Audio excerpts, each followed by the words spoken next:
Hello नमस्कार दोस्तों, मैं हूं आनंद कुमार और आप देख रहे हैं अम्बेजी इंस्टीट्यूट। दोस्तों, आज की इस वीडियो में हम आपके साथ बात करने वाले हैं विश्व के इतिहास यानी कि वर्ल्ड हिस्ट्री के बारे में। और इस वीडियो में हम आपके साथ 14 पार्टों में समस्त विश्व का इतिहास कवर करेंगे, जिसमें हम आपको बताएंगे पुनर्जागरण के बारे में, धर्म सुधारक आंदोलन के बारे में, इंग्लैंड की गौरवपूर्ण क्रांति के बारे में, औद्योगिक क्रांति के बारे में, अमेरिका का स्वतंत्रता संग्राम के बारे में और फ्रांस की राज्य क्रांति के बारे में, इटली का एकीकरण, रूस की क्रांति, प्रथम विश्व युद्ध के बारे में, इटली के फांसीवाद का उदय के बारे में, जर्मनी के नाजीवाद के उदय के बारे में, जापानी साम्राज्य के बारे में और साथ ही बात करेंगे द्वितीय विश्व युद्ध के बारे में। तो 14 पार्टों में आपका विश्व इतिहास कवर हो जाएगा। तो दोस्तों, वीडियो शुरू करने से पहले अगर आपको जानकारी पसंद आए तो इसे लाइक और शेयर जरूर करिएगा और चैनल को सपोर्ट करने के लिए सब्सक्राइब जरूर करिएगा। तो चलिए वीडियो को शुरू करते हैं और सबसे पहले देखते हैं पुनर्जागरण के बारे में। तो दोस्तों, देखते हैं पहले पार्ट में हम पुनर्जागरण के बारे में। दोस्तों, पुनर्जागरण का अर्थ क्या होता है? पुनर्जागरण का अर्थ होता है फिर से जागना। पुनर्जागरण का अर्थ होता है फिर से जागना। नए युग के अवतरण को सूचना देने वाले पुनर्जागरण आंदोलन की आरंभ कब होता है? तो 15वीं शताब्दी में होता है। पुनर्जागरण का आरंभ इटली के फ्लोरेंस नगर से होता है, यह माना जाता है। तो आप याद रखिएगा, पुनर्जागरण का जो आरंभ होता है ये आंदोलन, ये कब से होता है? तो होता है कब? 15वीं शताब्दी में। और पुनर्जागरण का आरंभ कहाँ पे होता है? तो इटली के फ्लोरेंस नगर से माना जाता है। नेक्स्ट पॉइंट है, इटली के महान कवि दांते का पुनर्जागरण का अग्रदूत माना जाता है। पुनर्जागरण का अग्रदूत किसे माना जाता है? तो दांते का। ये कब से कब तक इस दुनिया में रहे? 1260 से लेकर के 1321 ईस्वी तक। और दांते का जो जन्म माना जाता है वो फ्लोरेंस नगर में माना जाता है। नेक्स्ट पॉइंट आपके सामने है, कर दांते के उपरांत पुनर्जागरण के भावना का प्रसार करने वाला दूसरा व्यक्ति कौन था? तो था पेट्रोक। पेट्रोक का जन्म कब हुआ? तो पेट्रोक का जन्म हुआ 1304 में और मृत्यु हुई 1367 में। और मानवतावाद का संस्थापक पेट्रोक को ही माना जाता है। पेट्रोक कहाँ का निवासी था? यह था इटली का निवासी। दोस्तों, इस वीडियो की आप शॉर्ट नोट्स बना लीजिएगा और उससे पढ़ सकते हैं बार बार। ये वीडियो को 2-3 बार देख लीजिएगा, सब कवर हो जाएगा। नेक्स्ट पॉइंट है, इसी में जो कुछ बचा हुआ था, इटली का गद्य का जनक बेकेसियो को माना जाता है। बेकेसियो इसका जन्म 1313 में होता है और 1375 में इसकी मृत्यु होती है। डेकामेरॉन का कहानीकार के बेकेसियो का एक प्रसिद्ध रचना है। जो डेकामेरॉन है, ये एक कहानीकार बेकेसियो की एक प्रसिद्ध रचना है। नेक्स्ट पॉइंट आपके सामने है, कह रहा है आधुनिक राजनीतिक दर्शन का जनक मैकियावेली को माना जाता है। तो आधुनिक राजनीतिक दर्शन का जनक किसे माना जाता है? तो मैकियावेली को जाना जाता है या माना जाता है। उसे आधुनिक विश्व का प्रथम राजनीतिक चिंतक भी कहा जाता है। और फ्लोरेंस निवासी मैकियावेली की रचना प्रिंस राज्य एक नवीन चित्र चित्र की प्रस्तुति है। अगला पॉइंट आपके सामने है, पुनर्जागरण की भावना की पूर्ण अभिव्यक्ति इटली के 3 कलाकारों की कृतियों से मिलती है। ये कलाकार कौन कौन से थे? तो ये कलाकार थे लियोनार्दो दा विंची और माइकल एलेंजो तथा राफेल। ये 3 ये कलाकार थे। नेक्स्ट पॉइंट है, कह रहा है लियोनार्दो विंची एक बहुमुखी प्रतिभा का व्यक्ति था और यह चित्रकार के साथ साथ मूर्तिकार, इंजीनियर, वैज्ञानिक, दार्शनिक, कवि और गायक भी था। कौन? Leonardo da Vinci. और द लास्ट सफर और मोनालिसा विंची के अमर चित्र रहे हैं। ये दोनों उनके प्रसिद्धि के कारण रहे हैं। अगला पॉइंट है, माइकल एंजेलो भी एक प्रमुख मूर्तिकार चित्रकार था। और the last judgement and the fall of Michael Angelo जो प्रमुख कृतियाँ रही हैं। ठीक। और राफेल भी इटली का एक चित्रकार था। इसकी सर्वश्रेष्ठ कृति सीजर क्रास्ट की माता डेमाको का चित्र है। ये सभी चित्रकार तीनों थे, कुल मिला के तीनों चित्रकार थे और रचना करते थे। नेक्स्ट पॉइंट है, पुनर्जागरण काल में चित्रकार का जनक किसे माना जाता है? तो ये माना जाता है जियाटो को। पुनर्जागरण का जनक किसे माना जाता है? तो ये जियाटो को माना जाता है। पुनर्जागरण काल का सर्वश्रेष्ठ निबंधकार इंग्लैंड का फ्रांसीसी बेकन था। इंग्लैंड का फ्रांसीसी बेकन ये पुनर्जागरण काल का सर्वश्रेष्ठ निबंधकार रहा है। अगला पॉइंट है, इंग्लैंड निवासी इरास्मस ने अपनी पुस्तक द फ्रेज ऑफ फैली में व्यंग्यात्मक ढंग से पादरियों के अनैतिक जीवन एवं ईसाई धर्म की कुरीतियों पर प्रहार किया है। यानी कि जो ये हॉलैंड निवासी इरासमस था, वो अपनी पुस्तक द फ्रेंच जो फॉली में अब जो पादरी थे उनके अनैतिक जीवन की जो कहानियाँ रही हैं, ईसाइयों की जो कुरीतियाँ रही हैं, उनके बारे में लिखा है। नेक्स्ट पॉइंट है, इस काल में मार्टिन लूथर ने बाइबल का अनुवाद जर्मन भाषा में किया है। इस काल में क्या हुआ था पुनर्जागरण में? मार्टिन लूथर ने बाइबल का अनुवाद किस भाषा में किया? तो जर्मन भाषा में किया था, याद रखिएगा। नेक्स्ट पॉइंट है, शेक्सपियर जो कि कहाँ का था? इंग्लैंड का था। शेक्सपियर की अमर कृति रोमियो एंड जूलियट इसी काल की रचना है। जो फेमस जो है एक रचना याद होगी आपको, इंग्लिश में है, जो है शेक्सपियर की कृति है Juliet Caesar, Romeo and Juliet जिसको बोलते हैं। रोमियो और जूलियट जो है ये शेक्सपियर की रचना है और ये पुनर्जागरण समय की ही है। नेक्स्ट पॉइंट है, इंग्लैंड निवासी रोजर बेकन को आधुनिक प्रयोगात्मक विज्ञान का जन्मदाता माना जाता है। तो आधुनिक विज्ञान का जन्मदाता किसे माना जाता है? तो इंग्लैंड के निवासी रोजर बेकन को। नेक्स्ट पॉइंट है, टॉमस मूर ने अपनी पुस्तक यूटोपिया में आदर्श समाज का चित्र प्रस्तुत किया है। यह इंग्लैंड का रहने वाला था। नेक्स्ट पॉइंट है, पोलैंड निवासी कोपरनिकस ने सर्वप्रथम इसी बात का खंडन किया था कि पृथ्वी जो है सौरमंडल का केंद्र है। पृथ्वी कहाँ का? सौरमंडल का केंद्र है। कोपरनिकस के सिद्धांत का समर्थन गैलीलियो ने किया था और गैलीलियो का जन्म कब हुआ था? 1560 में हुआ था। गैलीलियो का जन्म 1560 से लेकर 1642 तक इस पृथ्वी पर रहे हैं ये।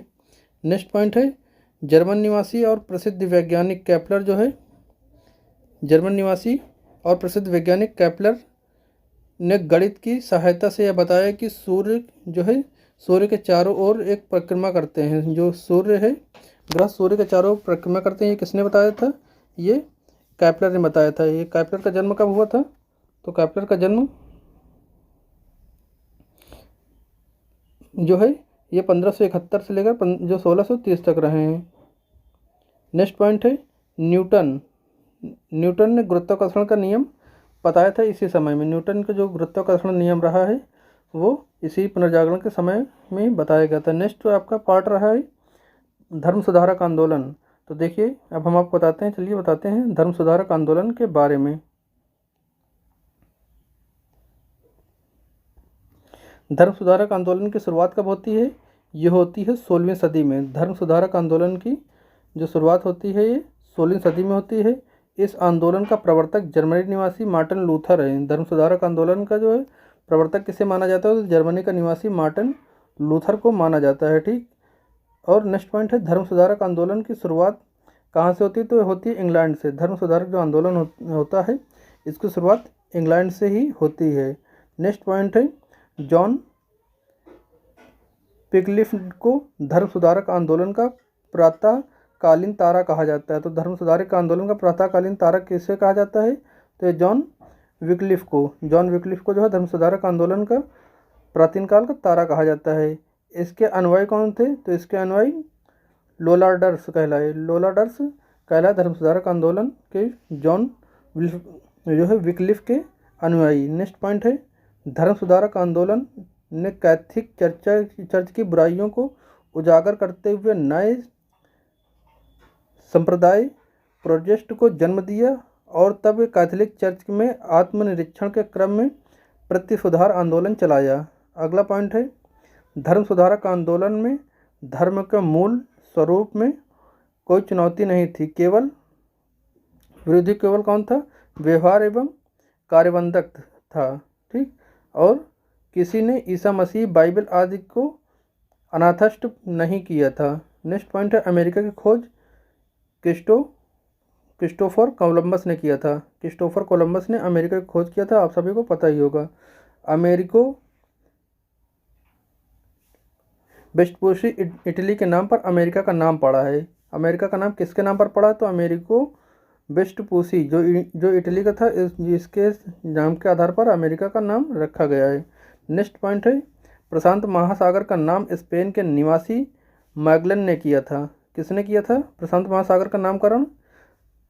तो ये किया था मैगलन ने। संपूर्ण विश्व की समुद्री मार्ग का चक्कर लगाने वाला व्यक्ति मैगलन ही था, इसलिए उसने प्रशांत महासागर का जो नाम रखा गया है सागर का प्रशांत महासागर, ये मैगेलन नहीं रखा था, ये समस्त जो है समुद्र था उसका चक्कर लगाने वाला प्रथम व्यक्ति रहा है। नेक्स्ट पार्ट है दोस्तों इंग्लैंड की गौरवपूर्ण क्रांति। तो चलिए हम देखते हैं इंग्लैंड की गौरवपूर्ण क्रांति के बारे में। तेज इसे चल रहे हैं क्योंकि 14 पार्ट हैं, कवर करने में भी समय लगेगा और वीडियो थोड़ा जल्दी ही कंप्लीट करनी है क्योंकि बहुत लंबा है।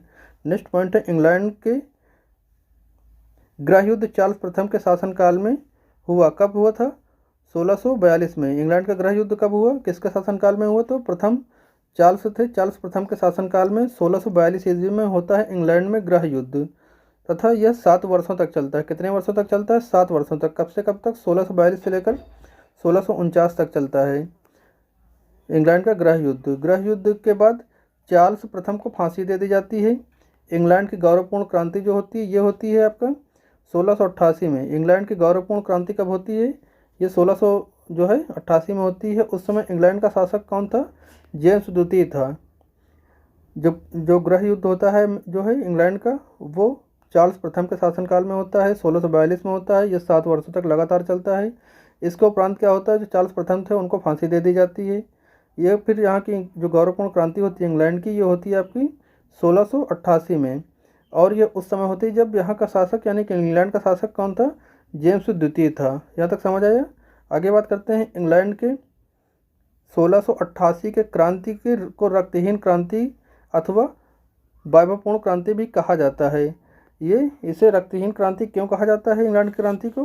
क्योंकि यहाँ पर रक्त की एक भी बूंद जो है धरती पर नहीं गिरी थी, यानी कि खून खराबा लड़ाई झगड़े नहीं हुए थे, बस गृह युद्ध चल रहा था, इसलिए इसको रक्तहीन क्रांति भी कहा जाता है। नेक्स्ट पॉइंट है इस क्रांति के बाद इंग्लैंड में संसद को सर्वोच्चता की स्थापना हुई। जो ये क्रांति हुई इसके बाद जो है संसद को ही सर्वोच्च माना गया, गवर्नमेंट को नहीं। अब वर्तमान में क्या है, आधी पावर गवर्नमेंट के पास है, आधी संसद के पास है, लेकिन जो सर्वोच्च पावर है वो संसद के पास ही है। नेक्स्ट पॉइंट है 100 वर्षीय युद्ध इंग्लैंड एवं फ्रांस के मध्य हुआ था। 100 वर्ष तक किन किन देशों के मध्य जो है युद्ध हुआ? तो इंग्लैंड और फ्रांस के मध्य 100 वर्षों तक युद्ध हुआ। गुलाबों का युद्ध इंग्लैंड में ही हुआ था। गुलाबों का युद्ध कहाँ हुआ? इंग्लैंड में ही हुआ था। नेक्स्ट पॉइंट है ड्यूरेस्ट वंश के शक्तिशाली राजाओं के शासनकाल में संसद उनके हाथ की कठपुतली बनी रही। अगला पॉइंट है एंजिलाबेथ प्रथम संबंध ड्यूटेरस वंश से था। एंजिलाबेथ जो था वो प्रथम संबंध जो है ड्यूटेरस वंश से था। नेक्स्ट पॉइंट है गृह युद्ध के दौरान राजा के समर्थकों को क्या कहा गया? कैवेलियर कहा गया। जो राजा के समर्थक थे उन्हें जो है कैवेलियर कहा गया, जबकि जो संसद का समर्थन किए उसे राउंड हेड्स कहा गया। जो यहाँ के जो गृह युद्ध जिस टाइम चला था 7 वर्षों तक चला, उसमें जो गवर्नमेंट के समर्थक रहे हैं उनको कैवेलियर कहा गया, जबकि जो संसद का समर्थन कर रहे थे कि संसद के हिसाब से देश चले, उन्हें राउंड हेड्स कहा गया। अब अगला पॉइंट आता है आपका औद्योगिक क्रांति के बारे में। चौथा पार्ट क्या कहता है? औद्योगिक क्रांति के बारे में। चलिए इसके भी कुछ महत्वपूर्ण पॉइंट देखते हैं। पहला पॉइंट है औद्योगिक क्रांति की शुरुआत इंग्लैंड से हुई। तो औद्योगिक क्रांति की शुरुआत कहाँ से हुई? ये हुई थी इंग्लैंड से। क्यों हुई? क्योंकि इंग्लैंड के पास अधिक उपनिवेशक थे।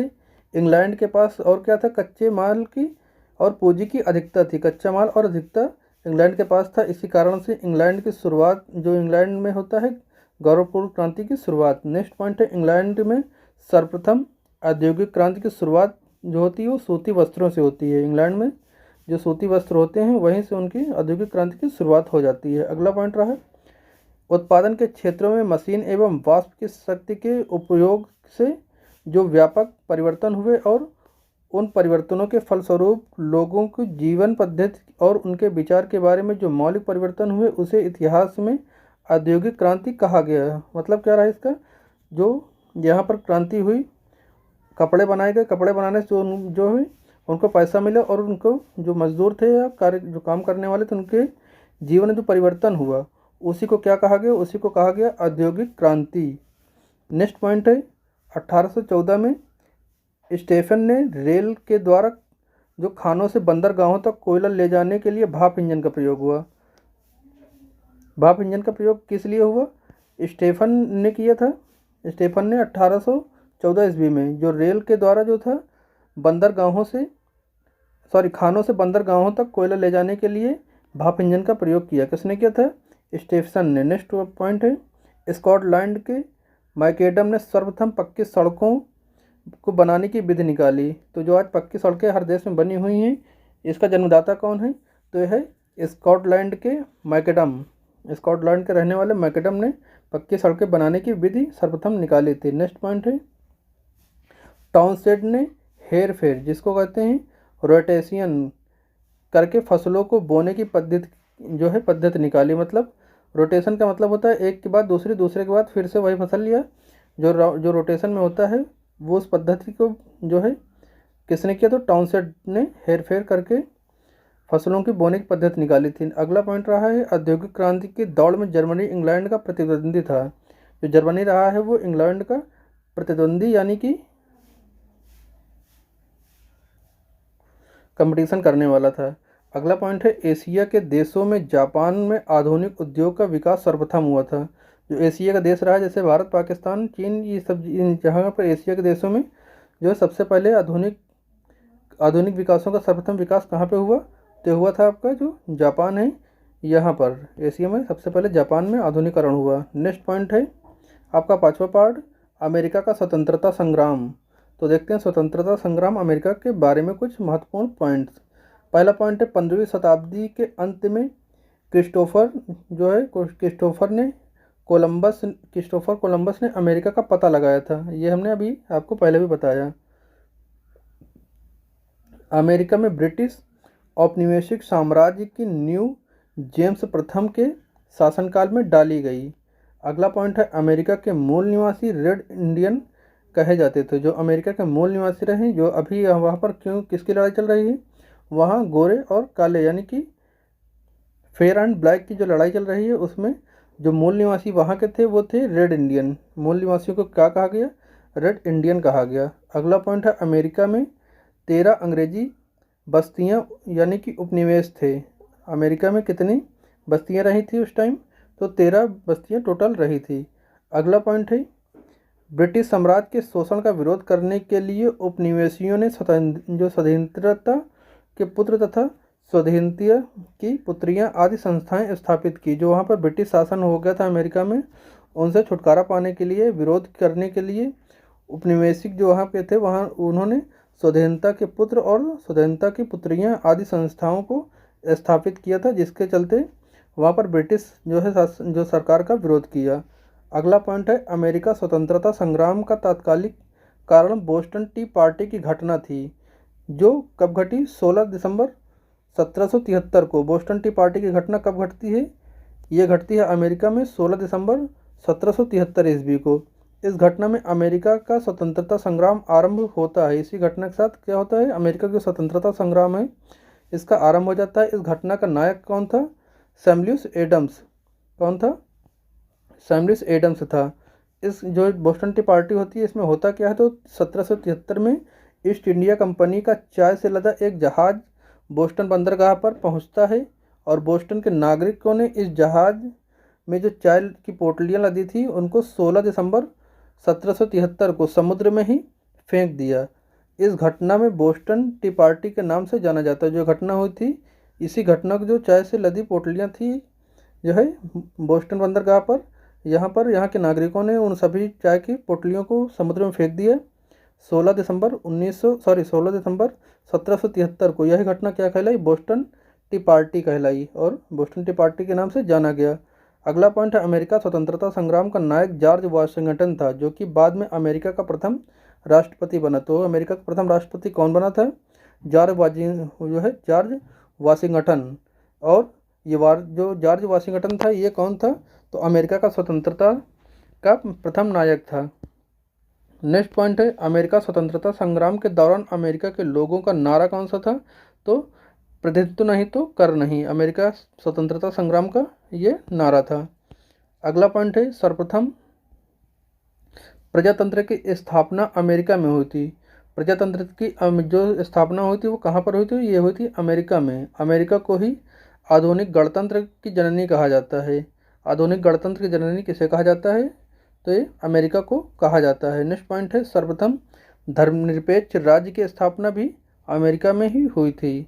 नेक्स्ट पॉइंट है, विश्व में सर्वप्रथम अमेरिका ने मनुष्य के समानता तथा उसके मौलिक अधिकारों की घोषणा की थी। तो जो संविधान लिखे गए हैं उनमें धर्मनिरपेक्षता की और प्रजातंत्र की तथा मनुष्यों की समानता और उनके मौलिक अधिकारों की घोषणा, ये सब कहाँ पर होता है? ये सर्वप्रथम अमेरिका में ही होता है। नेक्स्ट पॉइंट है, अमेरिका का पूर्ण स्वतंत्रता कब मिलती है? तो अमेरिका की पूर्ण स्वतंत्रता 4 जुलाई 1776 को मिली। 1781 में उपनिवेशी सेना के सम्मुख आत्मसमर्पण करके ब्रिटेन को जो है सेनापति कार्ड वालिस था। जब आत्मसमर्पण किया इंग्लैंड ने अमेरिका के सामने, तो उस समय ब्रिटेन का राष्ट्र जो सेनापति कौन रहा? तो कॉर्नवालिस था। नेक्स्ट पॉइंट है, अमेरिका का स्वतंत्रता संग्राम 1773 में पेरिस की संधि के तहत समाप्त होता है और इस संधि के अनुसार इंग्लैंड ने 13 उपनिवेशों की स्वतंत्रता जो है स्वीकार कर ली थी। जो अमेरिका के जो 13 टोटल उपनिवेशक थे उनको जो है इंग्लैंड ने उनकी जो है स्वतंत्रता को स्वीकार कर लिया और पेरिस के संधि के तहत जो है यह अमेरिका को स्वतंत्रता मिलती है 1783 में पूरी तरह से। लेकिन अमेरिका ने खुद को स्वतंत्र कब घोषित कर लिया था? तो ये 4 जुलाई 1776 को ही इसने अपने आप को घोषित देश कर लिया था। स्वतंत्रता मतलब स्वतंत्र देश घोषित कर लिया था खुद को। नेक्स्ट पॉइंट है, विश्व में सर्वप्रथम लिखित संविधान जो है संयुक्त राज्य अमेरिका का है। कब हुआ था? 1779 में। 1779 में ही ये लागू हो जाता है। अमेरिका का संविधान कब लागू होता है? 89 में 1789 में अमेरिका का संविधान लागू हो जाता है, जो कि पूरे विश्व में सर्वप्रथम संविधान लागू करने वाला देश रहा है। नेक्स्ट पॉइंट है, 1808 में अमेरिका में दासों के आयात था उसको अवैध घोषित कर दिया गया। जो दास थे यानी कि जो मनुष्य खरीदे जाते थे मजदूरी करने के लिए, एक तरह से खरीद कर जो है दास प्रथा जो कहलाती थी, मतलब किसी मनुष्य को खरीद लो और उसको बस खाना पीना देते रहो और काम करवाते रहो। तो ये दासों की आयात को अवैध घोषित कब हुआ? 1808 में। और 1860 में क्या होता है? अब्राहम लिंकन अमेरिका के राष्ट्रपति बन जाते हैं। 1860 में क्या होता है? अब्राहम लिंकन जो है वो अमेरिका के नए राष्ट्रपति बनते हैं। नेक्स्ट पॉइंट है, अमेरिका में गृह युद्ध की शुरुआत कब हुई? तो 12 अप्रैल 1861 को अमेरिका में गृह युद्ध शुरुआत होती है 12 अप्रैल 1861 को। और दक्षिण अमेरिका तथा उत्तरी जो दक्षिणी राज्य थे अमेरिका के और उत्तरी राज्य थे, इनके बीच हो जाती है जंग, जो गृह युद्ध कहलाता है। अगला पॉइंट है, दक्षिणी राज्य दासता के समर्थक थे और उत्तरी राज्य थे वो दास प्रथा के विरोधी थे। जो दक्षिण साइड राज्य थे जिसे दक्षिण अमेरिका कहा गया, वो सब दास प्रथा के समर्थक थे, लेकिन जो उत्तरी अमेरिका था ये सभी जो है वहाँ के लोग दास प्रथा के विरोधी थे। नेक्स्ट पॉइंट है, अमेरिका गृह युद्ध की शुरुआत दक्षिणी कैरोलिना के राज्य में हुई और इसी युद्ध के परिणाम स्वरूप दास प्रथा का जो है अंत हो गया। नेक्स्ट पॉइंट है, अब्राहम लिंकन ने 1 जनवरी 1863 को दास प्रथा का उन्मूलन कर दिया। 1 जनवरी 1863 को है अब्राहम लिंकन ने दास प्रथा का उन्मूलन किया। लोकतंत्र जनता के द्वारा तथा जनता के लिए शासन है। लोकतंत्र की यह परिभाषा किसने दिया? तो ये परिभाषा दिया था अब्राहम लिंकन ने। अब्राहम लिंकन का कहना क्या था? जो है लोकतंत्र जनता के द्वारा तथा जनता के लिए है। यह जो है वाक्य अब्राहम लिंकन ने कहा था। नेक्स्ट पॉइंट है, जॉर्ज विल्किंस बूथ नामक व्यक्ति ने 4 मार्च 1865 को अब्राहम लिंकन की हत्या कर दिया। तो अब्राहम लिंकन की हत्या कब और किसने किया? तो 4 मार्च 1865 को जो है जॉर्ज विल्किंस बूथ नामक एक व्यक्ति होता है जो कि अब्राहम लिंकन का निधन यानी कि हत्या कर देता है। नेक्स्ट पॉइंट है, अमेरिका गृह युद्ध की समाप्ति कब होती है? तो ये होती है 26 मई 1865 को। 1865 मतलब 1-1.5 महीने चलता है। 4 मार्च 1865 को शुरू होता है और 26 मई 1865 को ही ये अमेरिका गृह युद्ध खत्म हो जाता है। नेक्स्ट पॉइंट है, बेल्जियम फ्रैंकलिन ने अमेरिका फिलोसिस्ट सोसाइटी की स्थापना की थी। अगला पॉइंट रहा है फ्रांस की राज्य क्रांति। नेक्स्ट पॉइंट क्या है? फ्रांस की राज्य क्रांति। इसके क्या महत्वपूर्ण पॉइंट है? पहला पॉइंट है, राज्य की फ्रांस की राज्य क्रांति सम्राट 16वें के शासनकाल में होती है। कब होती है? 1789 ईस्वी में। इस समय फ्रांस में सामंती व्यवस्था थी। सामंती व्यवस्था थी कब थी?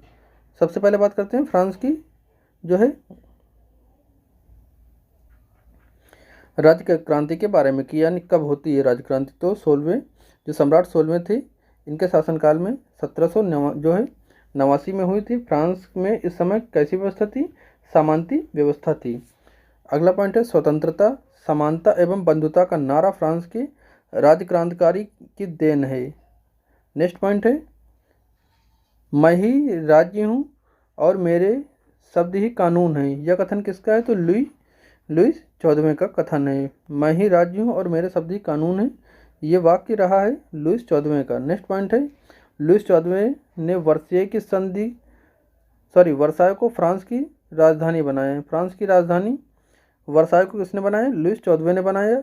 वर्साय के शीश महल का निर्माण लुईस 14वें ने कराया था और राष्ट्र की समाधि वर्साय का भड़कीला राज दरबार था। जो वर्साय जो है राष्ट्र की जो समाधि वर्साय का भड़कीला दरबार था। नेक्स्ट है लुईस 16वां 1774 में फ्रांस की गद्दी पर बैठता है।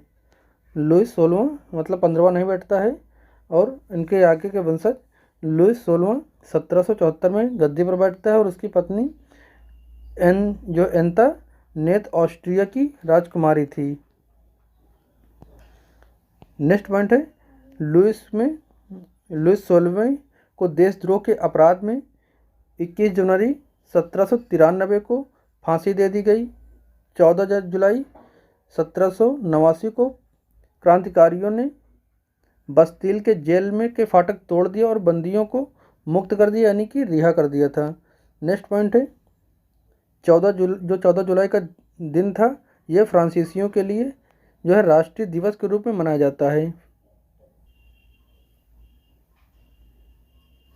अगला पॉइंट है फ्रांसीसी क्रांति में वॉल्टेयर, मैटक्यू और रूसो जैसे दार्शनिक का महत्वपूर्ण योगदान था। वोल्टेयर चर्च का विरोधी था। जो वोल्टेयर ये चर्च का विरोधी था। सोशल कंटेस्ट रूसो की रचना है। सोशल कंटेस्ट जो रचना है ये रूसो की रचना है। रूसो फ्रांस में लोकतांत्रात्मक शासन पद्धति का समर्थक था। जो लोकतांत्रात्मक शासन पद्धति था इसका समर्थक रूसो था। नेक्स्ट पॉइंट है विधि की आत्मा एवं लेटर्स ऑन इंग्लिश वॉल्टेयर की रचना है। अगला पॉइंट है 100 चूहों की अपेक्षा एक सिंह का शासन उत्तम है। ये वाक्य वॉल्टेयर का था। अगला पॉइंट रहा है स्टेटस जनरल की अधिवेशन की शुरुआत 5 मई 1789 को होती है और इसी दिन फ्रांसीसी जो क्रांति होती है उसका श्री गणेश होता है। तो फ्रांस की क्रांति का श्री गणेश कब होता है? तो ये होता है 5 मई 1789 ईस्वी को। नेक्स्ट पॉइंट है टाइले एक प्रकार की भूमि कर था। जो टाइले एक प्रकार का भूमि कर था। माप तौल की दशमलव प्रणाली कहाँ से है? तो ये फ्रांस की ही देन है। जो माप तौल में दशमलव चलता है, दशमलव प्रणाली, ये प्रणाली जो है फ्रांस की ही देन है। नेक्स्ट पॉइंट है हार्डर को राष्ट्रीयता का जनक कहा जाता है। हार्डर को यहाँ के राष्ट्रीयता का जनक कहा जाता है। नेक्स्ट पॉइंट है नेपोलियन का जन्म 15 अगस्त 1769 को होता है और कोर्सिया द्वीप की राजधानी अजासियो में हुआ था। इसका जन्म कहाँ हुआ था? तो नेपोलियन का जन्म 15 अगस्त 1769 को होता है कॉर्सिया की राजधानी अजासियो में। नेपोलियन के पिता का नाम क्या था? तो नेपोलियन के पिता का नाम था कार्लो बोनापार्ट। वह पेशे से वकील थे। नेपोलियन के जो पिता थे उनका नाम कार्लो बोनापार्ट था और वो पेशे से वकील रहे। अगला पॉइंट है नेपोलियन ने ब्रिटिश के सैनिक अकादमी से शिक्षा प्राप्त की थी और 1799 में नेपोलियन ने फ्रांस में डायरेक्टरी के शासन का अंत कर दिया तथा सेवम जो है यहाँ का प्रथम काउंसिल बन गया। इस काउंसिल में फ्रांस के नए संविधान की रचना हुई। अगला पॉइंट है 1804 में नेपोलियन ने खुद को फ्रांस का सम्राट घोषित किया और नेपोलियन बोनापार्ट के एक अन्य लिटिल कॉर्पोरल के नाम से भी जाना जाता है। नेपोलियन को आधुनिक फ्रांस का निर्माता कहा जाता है। नेपोलियन ने ही सर्वप्रथम इंग्लैंड को बनियों का देश कहा। तो इंग्लैंड को बनियों का देश किसने कहा था? तो नेपोलियन ने कहा था।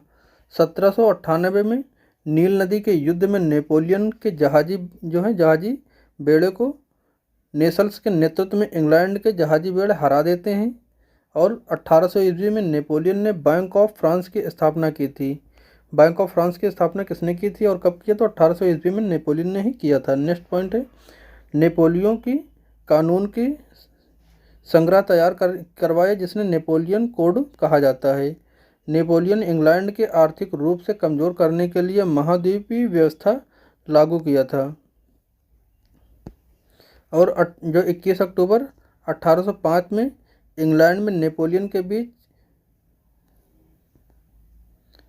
ट्रेफगर का युद्ध हुआ। नेपोलियन के बीच और इंग्लैंड के बीच कौन सा युद्ध हुआ?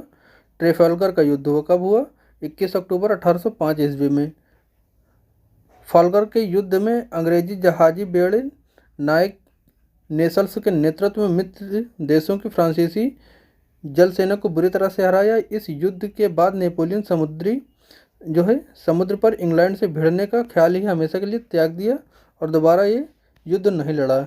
अगला पॉइंट है, यूरोपीय राष्ट्रों में एकजुट होकर 1813 में लिप्जिंग के मैदान पर नेपोलियन को हराया तथा उसे बंदी बनाकर एल्बा के टापू पर भेज दिया, परंतु एल्बा के टापू से वह भाग निकला और पुनः फ्रांस का सम्राट बन गया। वाटरलू का युद्ध कब होता है? तो वाटरलू का युद्ध जो होता है ये होता है 18 जून 1815 ईस्वी को। नेपोलियन के जीवन काल का यह अंतिम युद्ध था। नेपोलियन के जीवन काल का अंतिम युद्ध कौन सा था? वाटरलू का युद्ध। और ये कब हुआ था? 18 जून 1815 ईस्वी को, जिसमें उसे राष्ट्र की सेना ने पराजित किया। जो मित्र देशों की जो मित्र देश थे, मित्र राष्ट्रों की सेना ने पराजित कर उसे बंदी बना लिया और सेंट हेलेना द्वीप पर भेज दिया, जहां उसकी मृत्यु 1821 ईस्वी में हो जाती है।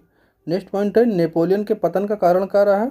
उसका रूस पर आक्रमण करना। रूस पर आक्रमण करना ही नेपोलियन के पतन का कारण बन गया और वो अंततः उसकी मृत्यु हो जाती है 1821 में। कहाँ पर होती है? हेलेना द्वीप पर। नेक्स्ट पॉइंट है, यूरोप में राष्ट्रीय राज्यों की निर्माण का श्रेय नेपोलियन को ही दिया जाता है। नेक्स्ट पॉइंट है, 1815 ईस्वी में वियना कांग्रेस समझौता के तहत यूरोप के राष्ट्रों ने फ्रांस के प्रभुत्व को समाप्त कर दिया। अब हम बात करते हैं पार्ट 7 के बारे में, जो है कि जर्मनी का एकीकरण है। पार्ट 7 है जर्मनी का एकीकरण।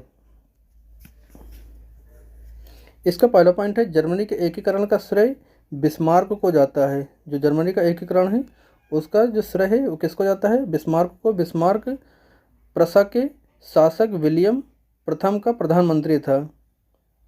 ठीक। अगला पॉइंट है, 19वीं सदी में जर्मनी अनेक छोटे छोटे राज्यों में बटा हुआ था। प्रशा जो था वो सबसे शक्तिशाली राज्य था। प्रशा जो था वो जर्मनी का सबसे शक्तिशाली राज्य में से एक था। सबसे शक्तिशाली राज्य कौन था? प्रशा था। अगला पॉइंट है, जर्मनी में राष्ट्रीयता की भावना को श्रेय जो जाता है वो नेपोलियन को जाता है। भावना जगाने का श्रेय किसको जाता है? ये नेपोलियन को जाता है। नेपोलियन ने छोटे छोटे राज्यों को मिलाकर 29 राज्यों पर एक संघ बनाया था, जिसे राइन संघ कहा जाता है। 1812 में प्रशा ने जर्मनी के 12 राज्यों के सहयोग से एक चुंगी समझौता करके जलाउरिन नामक आर्थिक संगठन का निर्माण किया। और बिस्मार्क जननी का एकीकरण प्रशा के नेतृत्व में चाहता था। जर्मनी में आर्थिक राष्ट्रवाद का पिता किसे कहा जाता है? ये कहा जाता है फ्रेडरिक लिस्ट को माना जाता है। अगला पॉइंट है, एकीकरण जर्मन राष्ट्र के निर्माण में राके, बोमर, लसर इत्यादि दार्शनिकों ने महत्वपूर्ण भूमिका निभाई और 1815 से लेकर 1850 के बीच में जर्मन साम्राज्य पर ऑस्ट्रिया आधिपत्य था। मतलब जो है 1815 से लेकर 1850 तक जर्मन पर ऑस्ट्रिया का अधिकार था। ऑस्ट्रिया का चांसलर मेटरनिख था और 23 सितंबर 1862 को बिस्मार्क वंसा का चांसलर बन गया। बिस्मार्क जो है बिस्मार्क प्रसा का चांसलर बना। कब बना? जो है 23 सितंबर 1862 को। जो जर्मनी का एकीकरण के क्रम में प्रसा को डेनमार्क, ऑस्ट्रिया और फ्रांस से युद्ध करना पड़ा था जर्मनी के एकीकरण के लिए। नेक्स्ट पॉइंट है 1864 में सोल्सविंग हाल्सिन जो है हाल्ट के प्रश्नों पर जर्मनी का डेनमार्क से युद्ध हुआ। डेनमार्क पराजित हुआ तथा दोनों देशों के मध्य 1864 में गेस्टीन की संधि होती है। अगला पॉइंट है अपनी राजनीति से बिस्मार्क ने ऑस्ट्रिया को यूरोप की राजनीति में अकेला कर दिया और दोनों के बीच 1866 में सेवोडा का युद्ध हुआ जिसमें ऑस्ट्रिया की पराजय हुई तथा प्राग की संधि के अनुसार ऑस्ट्रिया ने जर्मनी परिसंघ के विघटन को स्वीकार कर लिया। अगला पॉइंट है एकीकरण के अंतिम चरणों में प्रसा एवं फ्रांस के बीच 1870 में जो सेडान का युद्ध हुआ जिसमें फ्रांस की पराजय हुई और दोनों देशों के बीच 10 मई 1871 को फ्रैंकफर्ट की संधि हुई। बिस्मार्क ने जर्मन के सम्राट विलियम प्रथम का जो है राज्याभिषेक किया और वर्साय के राजमहल में किया इनका जो है राज्याभिषेक। नेक्स्ट पॉइंट है विलियम प्रथम को कैसर की उपाधि से नवाजा गया या फिर विभूषित किया गया। नेक्स्ट पॉइंट है बिस्मार्क ने लौह एवं रक्त की नीति का अनुसरण करते हुए जर्मनी का एकीकरण कर दिया। तो जो जर्मनी का एकीकरण हुआ किस नीति के तहत हुआ था? तो बिस्मार्क ने लौह एवं रक्त नीति के अनुसार किया था। नेक्स्ट पॉइंट है विलियम प्रथम ने बिस्मार्क को बाजीगर कहा। विलियम प्रथम ने बिस्मार्क को क्या कहा? बाजीगर कहा। अब हम बात करते हैं 8वें पार्ट के बारे में और इस पार्ट में बात करेंगे हम इटली का एकीकरण के बारे में। 8वें पार्ट में किस बारे में बात करेंगे? इटली के एकीकरण के बारे में। 19वीं सदी के प्रारंभ में इटली 13 छोटे छोटे राज्यों में बटा हुआ था जिसमें सबसे शक्तिशाली जो है सार्डिनिया पीडमोंट था। इटली में राष्ट्रीयता की भावना जागृत करने का श्रेय किसे जाता है? नेपोलियन को जाता है। इटली के एकीकरण का जनक जोसेफ मेजनी को कहा जाता है। उसने यंग इटली 1831 के नामक संस्था की स्थापना किया। नेक्स्ट पॉइंट है इटली के एकीकरण के मार्ग में सबसे बड़ा बाधक कौन था? ऑस्ट्रिया था। इटली का जो एकीकरण हुआ था उसमें सबसे बड़ा बाधक क्या था? ऑस्ट्रिया था। अगला पॉइंट है गिरबटी ने बार्नोनरी सोसाइटी नामक गुप्त संस्था की स्थापना की थी। नेक्स्ट पॉइंट है इटली के एकीकरण का श्रेय जोसेफ मेंजली, काउंट काबूर और गौरीबाल्टी को दिया जाता है।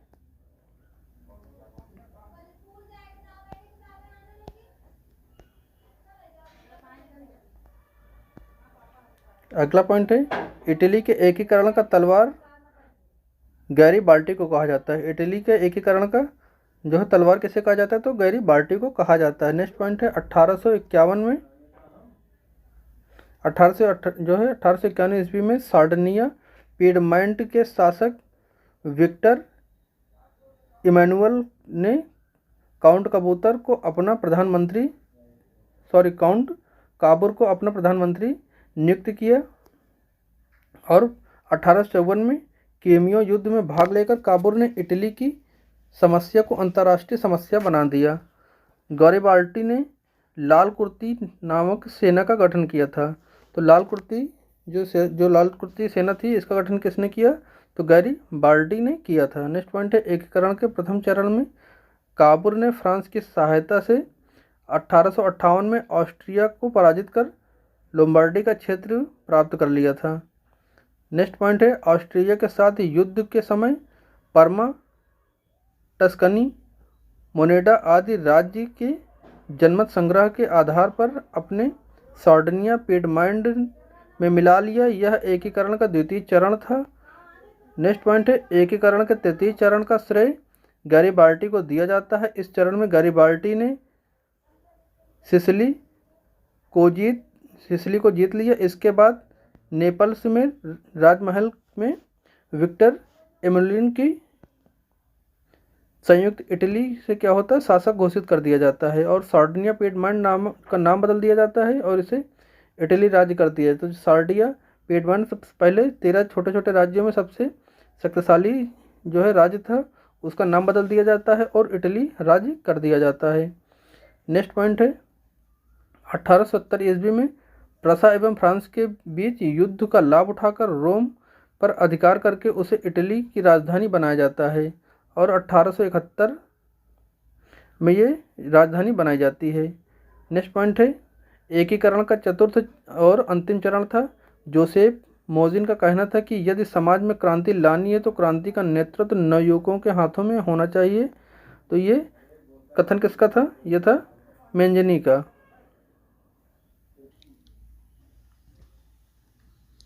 दोस्तों अब हम बात करते हैं 9वें पार्ट के बारे में और 9वें पार्ट में क्या है, रूस की क्रांति है। 9 पार्ट में क्या है, रूस की क्रांति। अब रूस की क्रांति के बारे में जो महत्वपूर्ण पॉइंट है उनके बारे में हम बात करेंगे। तो पहला पॉइंट है, यह क्रांति 1917 में होती है। इस क्रांति का तात्कालिक कारण क्या था? प्रथम विश्व युद्ध में रूस की पराजय। प्रथम विश्व युद्ध में जो रूस की पराजय होती है, यहीं से होती है रूस की क्रांति की शुरुआत। और अगला पॉइंट क्या कहता है, रूस के शासक को जार कहा जाता था। जो रूस का शासक होता था उसे जार कहा जाता था। क्रांति के समय रोमनोव वंश का निकोलस द्वितीय रूस का जार था, यानी कि शासक था, और इसकी पत्नी जरीना पदभ्रष्ट पादरी रासपुतिन की के प्रभाव में थी। नेक्स्ट पॉइंट है, जार अलेक्जेंडर द्वितीय 1862 ईस्वी में दास प्रथा का अंत कर देता है तथा इसीलिए उस पर जार जो है जार मुक्तदाता कहा जाता है। दास प्रथा का अंत कर देता है अलेक्जेंडर द्वितीय। कब करता है? 1862 में कर देता है, इसीलिए उसे जो है जार मुक्तदाता कहा जाता है। और 22 जनवरी 1905 के दिन जार के पास जा रहे भूखे मजदूरों के समूह पर सेना ने गोलियां चला दी और इसे ही खूनी रविवार के नाम से जाना जाता है। तो खूनी रविवार भी आपने सुना होगा या कभी पढ़े होंगे। खूनी रविवार, इस रविवार को खूनी रविवार को क्यों कहते हैं? क्योंकि ये दिन होता है 22 जनवरी 1905 का दिन और इस दिन होता है रविवार। और इस दिन जार के पास कुछ जो मजदूर थे वो भूखे थे और जार के पास वो जा रहे थे और इस मजदूरों के समूह पर जो है सेना ने गोलियां चला दी थी, इसीलिए इसे खूनी रविवार के नाम से जाना जाता है। और 7 मार्च 1917 ईस्वी को रूस में क्रांति का प्रथम विस्फोट हुआ। विद्रोहियों ने रोटी रोटी का नारा लगाते हुए सड़कों पर प्रदर्शन शुरू कर दिया था और जार की सेना ने विद्रोहियों पर गोली चलाने से इनकार कर दिया था। 15 मार्च 1917 ईस्वी को जार निकोलस द्वितीय ने गद्दी त्याग दी। इस प्रकार से रूस के निरंकुश जारशाही का अंत हो गया।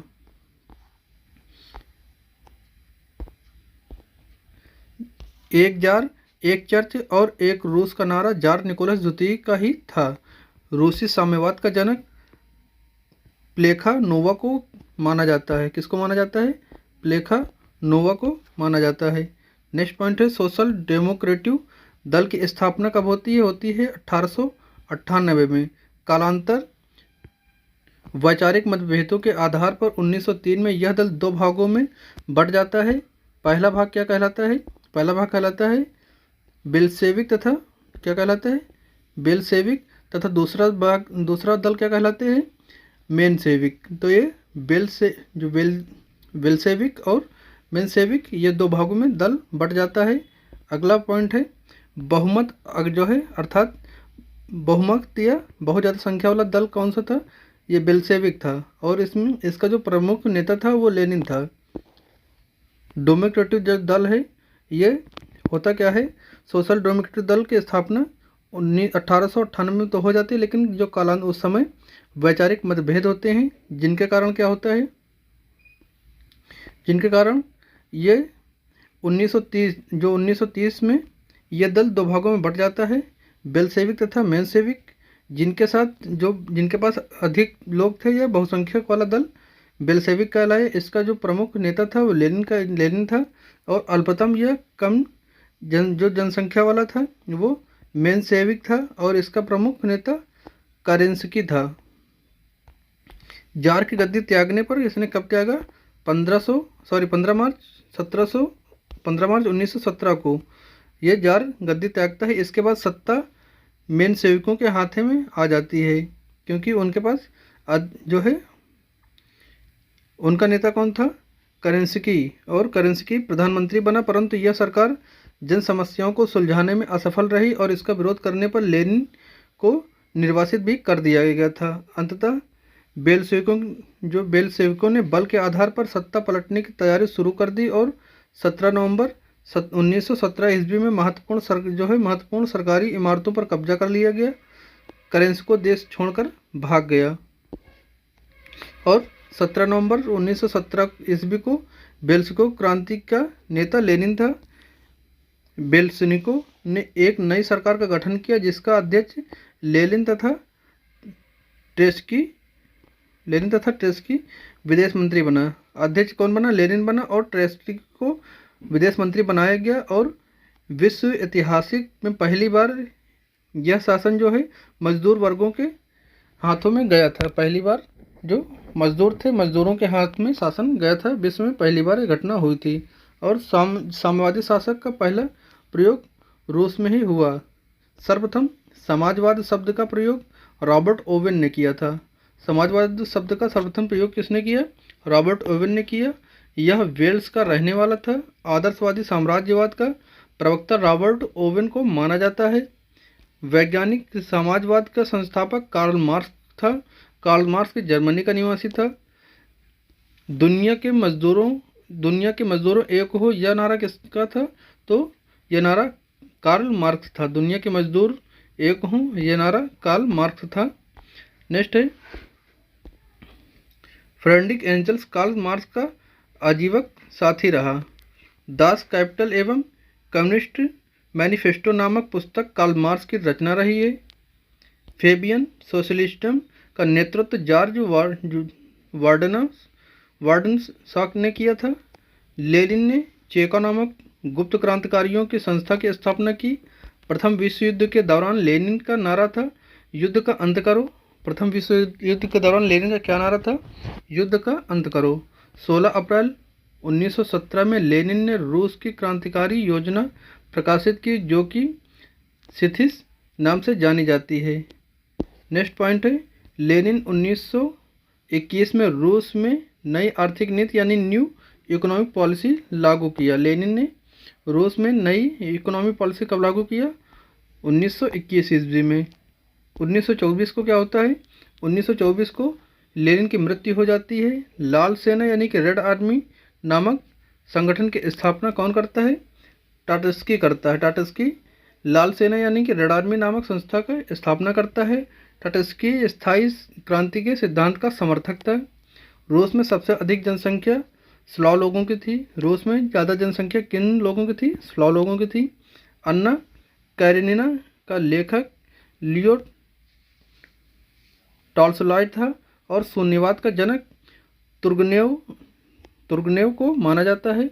राइट्स ऑफ पेन का लेखक कौन रहा है? तो ये टॉमस पेन था।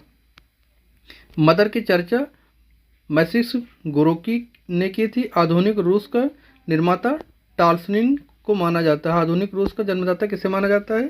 टॉल्स्टॉय को। अब आगे बात करेंगे 10वें पार्ट के बारे में, और 10वें पार्ट में क्या है आपका प्रथम विश्व युद्ध। तो प्रथम विश्व युद्ध के बारे में हम जानेंगे, और इसके महत्वपूर्ण पॉइंटों को चलिए देखते हैं। प्रथम विश्व युद्ध की शुरुआत कब होती है? तो होती है 4 जुलाई 1914 ईस्वी को। 28 जुलाई 1914 ईस्वी को प्रथम विश्व युद्ध की शुरुआत हो जाती है। इस युद्ध का तात्कालिक कारण ऑस्ट्रिया के राजकुमार फर्डिनेंड की जो है हत्या होती। कहाँ पर होती है? बोर्निया की राजधानी साराजेवा में। यही जो है प्रथम विश्व युद्ध का जो है यह तात्कालिक कारण बनता है। ऑस्ट्रिया के राजकुमार फर्डिनेंड बोरियो की राजधानी सराजेवो में इसकी हत्या होती है। 4 वर्षों तक युद्ध होता है, अर्थात 1918 ईस्वी तक ये चलता है। 28 जुलाई 1914 को प्रथम विश्व युद्ध शुरू होता है और ये जो है 1918 तक चलता है, जिसमें 37 देशों में भाग लिया था। प्रथम विश्व युद्ध में कितने देशों ने भाग लिया? 37 देशों ने भाग लिया था, जबकि द्वितीय विश्व युद्ध में कितने? लगभग सैकड़ों देशों ने भाग लिया था। आगे वो भी हम बताएंगे। प्रथम विश्व युद्ध में संपूर्ण विश्व 2 भागों में बटा हुआ था, मित्र राष्ट्र और धरी राष्ट्र या धुरी राष्ट्र। 2 भागों में संपूर्ण जो है विश्व बटा हुआ था। मित्र राष्ट्र में कौन कौन था? तो मित्र राष्ट्र में इंग्लैंड था, फ्रांस, रूस, जापान तथा संयुक्त राज्य अमेरिका जैसे शक्तिशाली देश शामिल थे। वहीं धुरी राष्ट्र का नेतृत्व जर्मनी ने किया था। और धुरी राष्ट्र में कौन कौन शामिल था? जर्मनी के साथ साथ ऑस्ट्रिया, हंगरी, तुर्की, इटली आदि देश जो हैं ये धुरी राष्ट्र में शामिल थे। यहाँ से भी प्रश्न काफ़ी ज़्यादा पूछे जाते हैं। बाद में इटली जो क्या हुआ, इटली ने धुरी राष्ट्र से अलग होकर मित्र राष्ट्रों के समूह में जा मिला। क्यों मिला?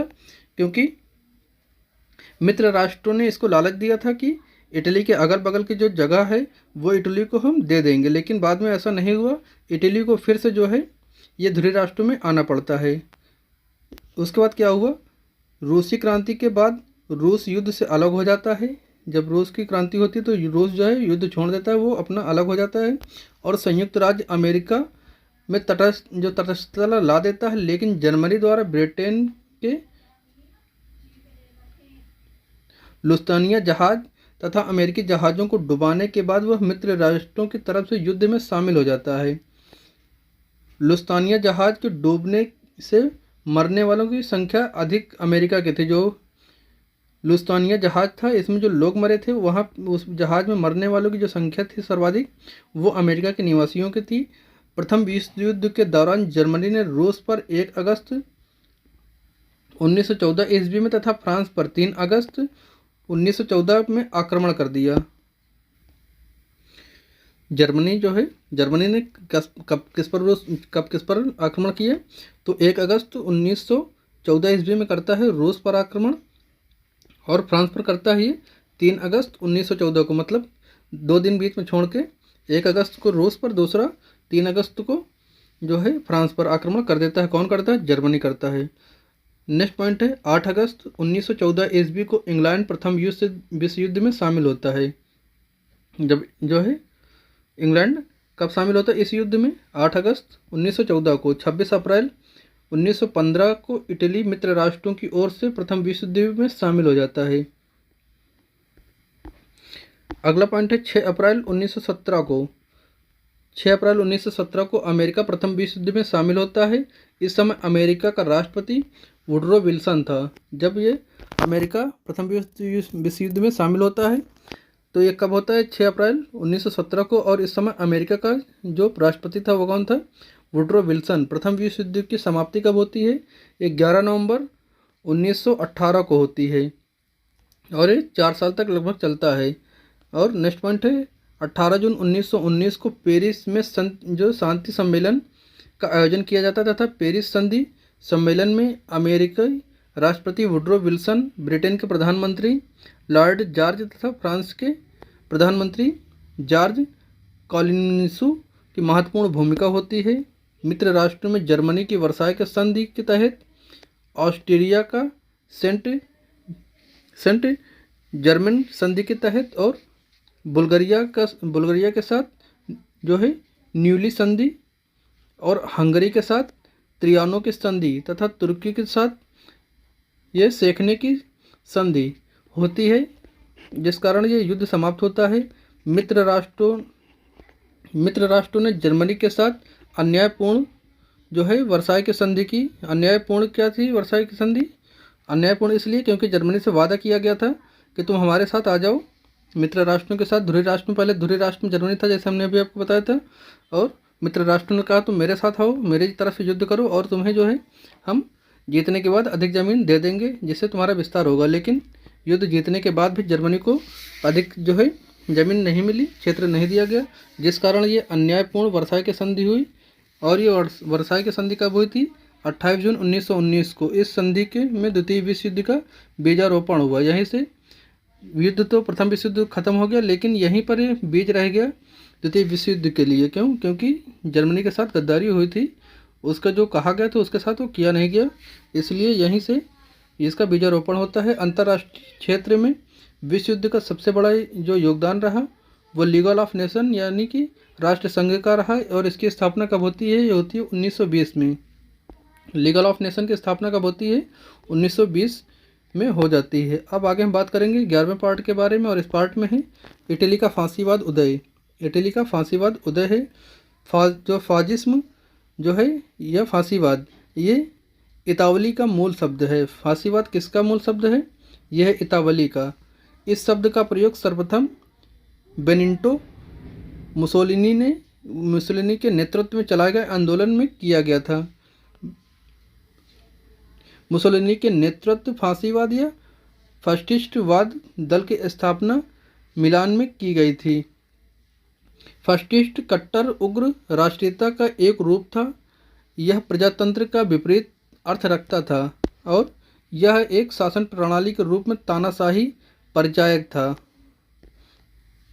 मुसोलिनी का जन्म 1883 में जो है रोगना में होता है और यह 1915 में मुसोलिनी सेना में भर्ती हुआ तथा 1917 में एक युद्ध में घायल होने के बाद वह सैन्य सेवा से अलग हो जाता है और वह प्रथम विश्व युद्ध में इटली के मित्र राष्ट्रों की जो है असंतुष्टि तथा युद्धोपरांत सैनिकों की छटनी के उपरांत अराजक स्थिति में सुधारने के लिए मुसोलिनी के भूतपूर्व सैनिकों की मदद में मिलान में एक संगठन बनाता है जिसे फासिस्ट कहा जाता है। और मुसोलिनी ने डियाज को अन्य अधिकारी नियुक्त किया। मुसोलिनी को उसका सहयोग जो मुसोलिनी का सहयोगी था उसे ड्यूस कहते हैं। फांसीवाद दल के स्वयंसेवक काली कमीज पहनते थे। जो फांसीवाद दल के लोग थे वो स्वयंसेवक जो थे वो काले रंग की कमीज पहनते थे। मुसोलिनी की अध्यक्षता में इटली शक्तिशाली एवं समृद्ध राष्ट्र बना। मुसोलिनी ने अक्टूबर 1922 में रोम पर और 1935 में अबिसिनिया पर आक्रमण किया। मुसोलिनी ने रोम पर आक्रमण कब किया? अक्टूबर 1922 में। और 1935 पर किस पर किया? अबिसिनिया पर आक्रमण कर दिया। और 1936 में मुसोलिनी ने जापान एवं जर्मनी के साथ मिलकर क्या किया? रोम, बर्लिन, टोक्यो धुरी का निर्माण कर दिया। मुसोलिनी ने 10 जून 1939 को द्वितीय विश्व युद्ध के दौरान राष्ट्र मित्रों के विरुद्ध जो है युद्ध की घोषणा कर दी। द्वितीय विश्व युद्ध की घोषणा मुसोलिनी ने कब की? 10 जून 1939 को किया। द्वितीय विश्व युद्ध में पराजित होने पर 1945 में मुसोलिनी के सहयोगी उसे पत्नी के साथ गोलियों से भून दिया जाता है और इटली में फांसीवाद का अंत हो जाता है। यह अंत कब होता है? 28 अप्रैल 1945 को माना जाता है। अब हम बात करेंगे जर्मनी के नाजीवाद के बारे में, यानी कि इतिहास के 12वें पार्ट के बारे में। 12वें पार्ट में है जर्मनी का नाजीवाद का उदय। चलिए इसके भी कुछ महत्वपूर्ण पॉइंट हैं उनको हम देखते हैं। नाजीवाद फर्जिज्म का जो है ये जर्मन रूप है और नाजी शब्द हिटलर द्वारा 1920 में जो दल की स्थापना हुई थी, किस दल की? नेशनल सोशलिस्ट पार्टी के नाम से इसे जाना जाता है। इसी दल को सापेक्ष में नाजी पार्टी भी कहा जाता है। नाजी पार्टी किस दल को कहा जाता है? तो नेशनल सोशलिस्ट पार्टी को कहा जाता है। जर्मनी में नाजी दल का उत्थान हिटलर के नेतृत्व में हुआ था। नाजी दल का प्रचार कार्य जो है गोएबल्स संभालता था। नेक्स्ट पॉइंट है हिटलर का जन्म कब होता है? तो हिटलर का जन्म होता है दोस्तों 20 अप्रैल 1889 को वॉर्न में हुआ।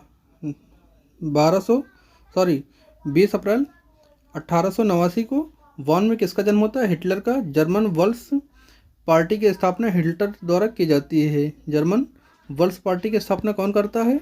हिटलर करता है। और प्रथम विश्व युद्ध में के समय हिटलर जर्मनी सेना में भर्ती हुआ था और इस युद्ध के असाधारण वीरता के कारण उसे आयरन क्रॉस भी मिला। और 1923 में जर्मनी की गणतांत्रिक सरकार का तख्ता पलटने के प्रयासों में वह पकड़ा जाता है और उसे सजा हो जाती है। जेल में ही उसे मेन कैंप यानी मेरा संघर्षनामा को किताब लिखता है। यह हिटलर की आत्मकथा है। तो मेरा संघर्ष या मेन केम्स क्या है? तो यह एक आत्मकथा है। किसकी आत्मकथा है? ये हिटलर की आत्मकथा है, जो कि हिटलर खुद जो है जेल में ही लिखता है। एक राष्ट्र एक नेता का नारा किसका है?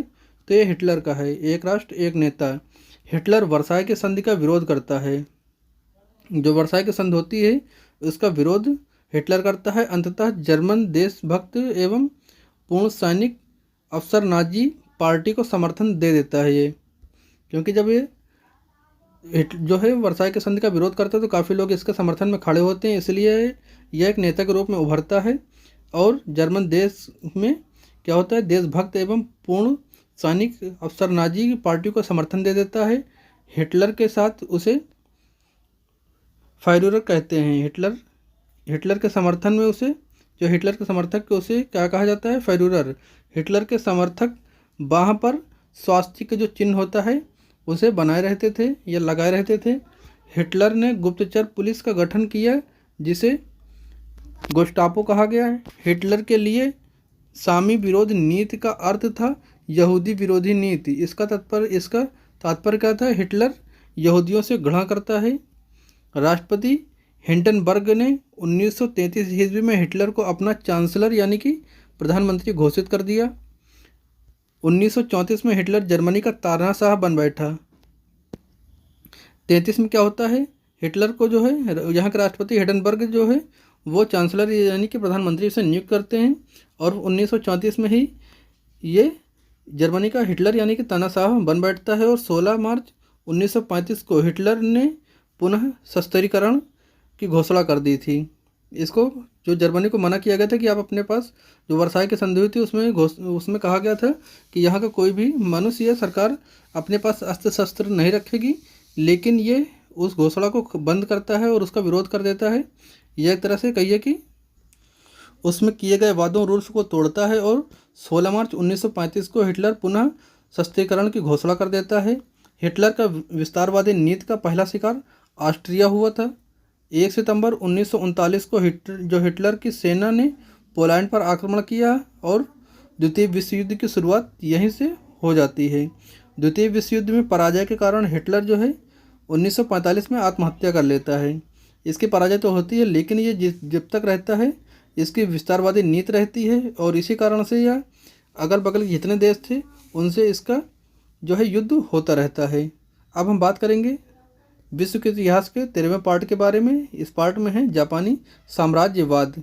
तो जापानी साम्राज्यवाद के बारे में भी कुछ बात करते हैं।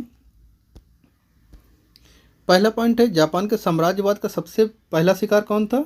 यह चीन हुआ। और 1853 में एक अमेरिकी नाविक कॉमोडोर पेरी ने बल प्रयोग कर जापान द्वारा अमेरिकी व्यापार के लिए खोल दिया।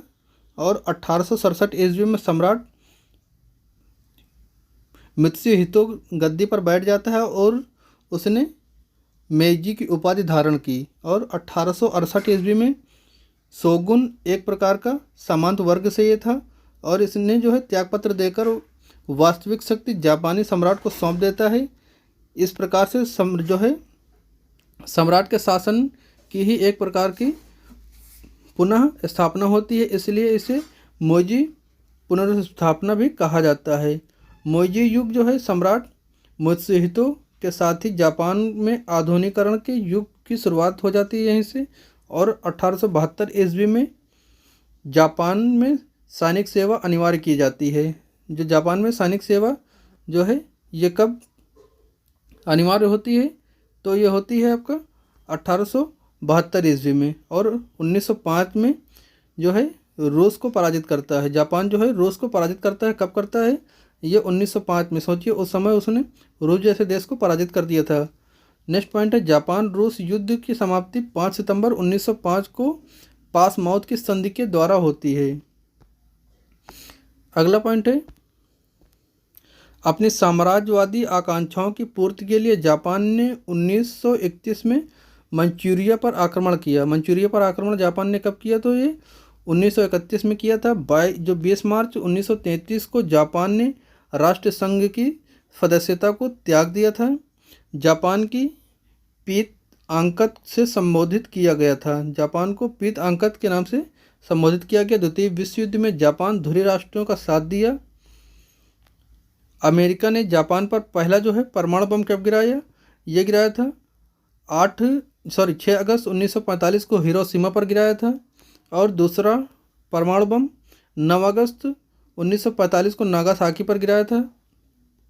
हिरोशिमा और नागासाकी पर परमाणु बम गिराए जाने के कारण द्वितीय विश्व युद्ध में जो है द्वितीय विश्व युद्ध 14 अगस्त 1945 को ये जापान आत्मसमर्पण कर देता है। अभी हम आपको बताएंगे कि ये कौन कौन से बम थे।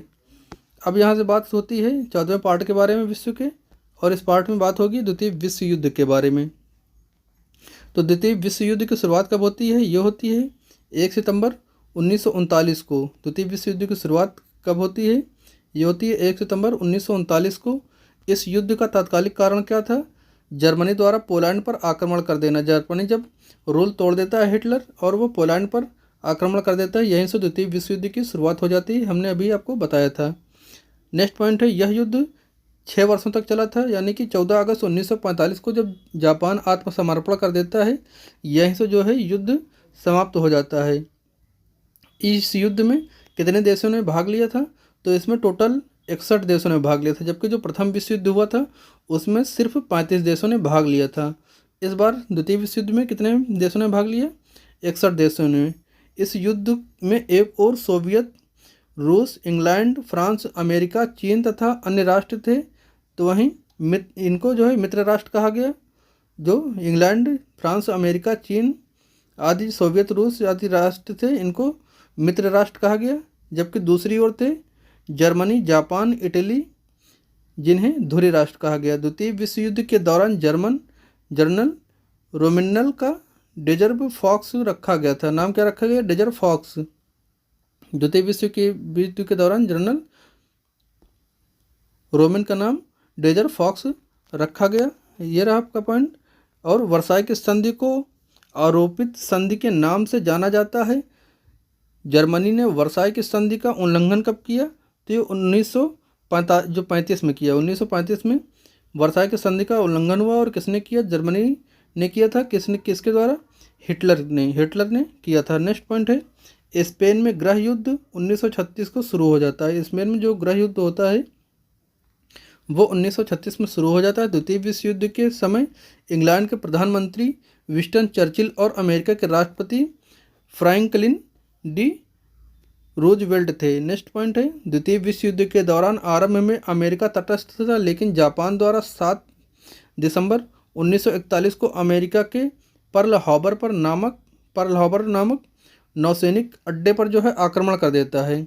अमेरिका पहले इस युद्ध में नहीं आता है, लेकिन यहीं से जो जापान होता है, ये 7 दिसंबर 1941 को अमेरिका का बेड़ा होता है, नौसेना बेड़ा, इस पर वो आक्रमण कर देता है। इसके बाद जो अमेरिका है वो मित्र राष्ट्रों की तरफ से युद्ध में शामिल हो जाता है। इस युद्ध में संयुक्त रूप से इटली एवं जर्मनी जो है, पहला शिकार कौन हुआ? इटली और जर्मनी का? ये स्पेन हुआ। जर्मनी का शिकार, इटली और जर्मनी का शिकार, पहला शिकार कौन हुआ? स्पेन। जर्मनी द्वारा सोवियत संघ पर आक्रमण करने की योजना को ऑपरेशन बारबोसा कहा जाता है। 10 जून 1940 को इटली ने जर्मनी की ओर से द्वितीय विश्व युद्ध में प्रवेश किया। इटली जो है जर्मनी की ओर से कब आता है? 10 जून 1940 को।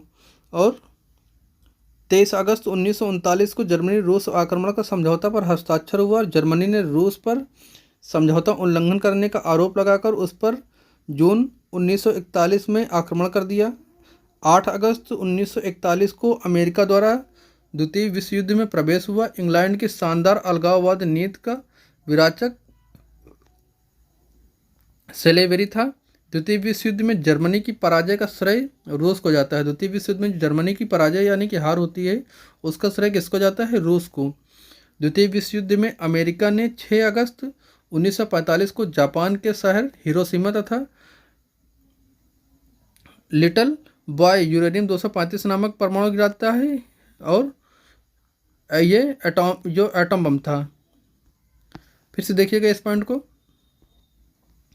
द्वितीय विश्व युद्ध में 6 अगस्त 1945 को जापान के शहर हिरोशिमा पर लिटिल बॉय नामक यूरेनियम 235 एटम बम जो है अमेरिका गिरा देता है। इसी युद्ध के दौरान अमेरिका ने फिर से जापान पर एक और शहर नागासाकी पर 9 अगस्त 1945 को फैटमैन पेट्रोलियम 239 नामक एटम बम गिराया और ये 100 मेगावाट के थे। 100 मेगावाट मतलब आप समझ सकते हैं कितनी ज़्यादा पावर रही होगी।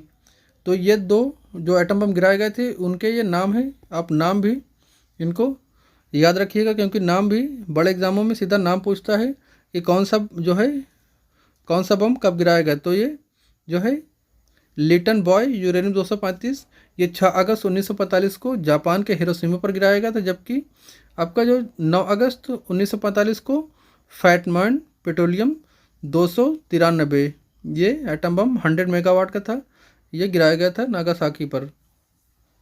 नेक्स्ट पॉइंट है, इस युद्ध में मित्र राष्ट्रों से पराजित होने वाला अंतिम देश जापान था। जब जो है अमेरिका ने जापान पर सबसे आखिरी में दो जो है इनके शहरों पर एटम बम गिरा दिया, तो यहीं से जो जापान होता है वो आत्मसमर्पण कर देता है अमेरिका के सामने और यह अंतिम देश होता है जो पराजित होता है। अंतर्राष्ट्रीय क्षेत्र में द्वितीय विश्व युद्ध का सबसे बड़ा योगदान संयुक्त राष्ट्र संघ यानी कि यूएनओ का रहा है और इस संस्था का स्थापना कब होती है यूएनओ का 24 अक्टूबर 1945। तो यहीं से आपका जो है द्वितीय विश्व युद्ध के साथ आपका विश्व का इतिहास भी खत्म होता है। अगर ये जानकारी आपको पसंद आई हो, थोड़ा बहुत भी आपको इस वीडियो से ज्ञान मिला, तो इस वीडियो को लाइक और सपोर्ट इस चैनल को जरूर करिएगा और इस वीडियो को शेयर करिएगा और ऐसी तमाम जानकारियों के लिए चैनल को सब्सक्राइब करिए। मिलते हैं नेक्स्ट जानकारी के साथ, तब तक के लिए नमस्कार।